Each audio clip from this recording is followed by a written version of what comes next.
बात सुनिए बाबा, राउर बेटा कर्ज में अटकल बा, बेटा कर्ज में अटकल बा। एगो बात सुनिए बाबा, राउर बेटा कर्ज में अटकल बा।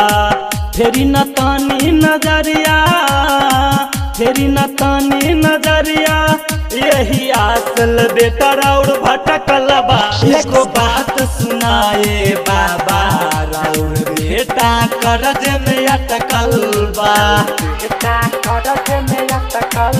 एगो बात सुनाए बाबा, राउर बेटा कर्ज में अटकल बा। फेरी न तहनी न जडिया, फेरी न तहनी न जडिया, इहे आसल बेटा राउर भटकल बा।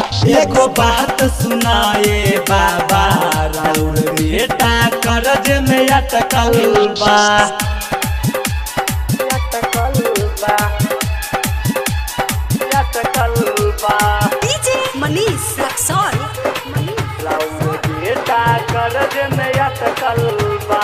तहर दया से चलत बाबा दुनिया संसार हो। फेरा न तानी आपन नजरिया, करन बेरह पार हो, करन बेरह पार हो। तहर दया से चलता बाबा दुनिया सहने सहाद हो। फेर न तहनी अपन न जदिया, कद न बेड़ा पाद हो।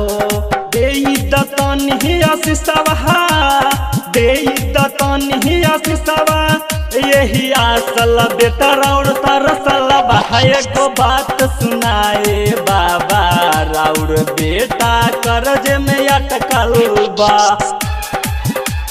अटकल बा, अटकल बा। डीजे मनीष रक्सौल, राउर बेटा कर्ज में अटकल बा। महादेला कहना गौआ जमाना, राहुल बनल भिखरिया हो। तहरे पैया के छैया में गीतिया, लिखल सौरभ सावरिया हो, लिखल सौरभ सावरिया हो। हमारे लतहना गौआ जमाना, राहुल बनल भिखरिया हो। तोरे पैया के छैया में गीतिया, लिखल सौरभ सवरिया हो। फेरा न जादे रहते सवा पहर, फेरा न ज्यादा सुमितवा पर तहरे शरण में लटकल बा। एगो बात सुनाए बाबा, राउर बेटा कर्ज में अटकल बा, बेटा कर्ज में अटकल बा। एगो बात सुनिए बाबा, राउर बेटा कर्ज में अटकल बा।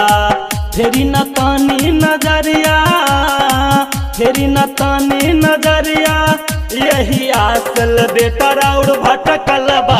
एगो बात सुनाए बाबा, राउर बेटा कर्ज में अटकल बा, बेटा कर्ज में अटकल। एगो बात सुनाए बाबा, राउर बेटा कर्ज में अटकल बा।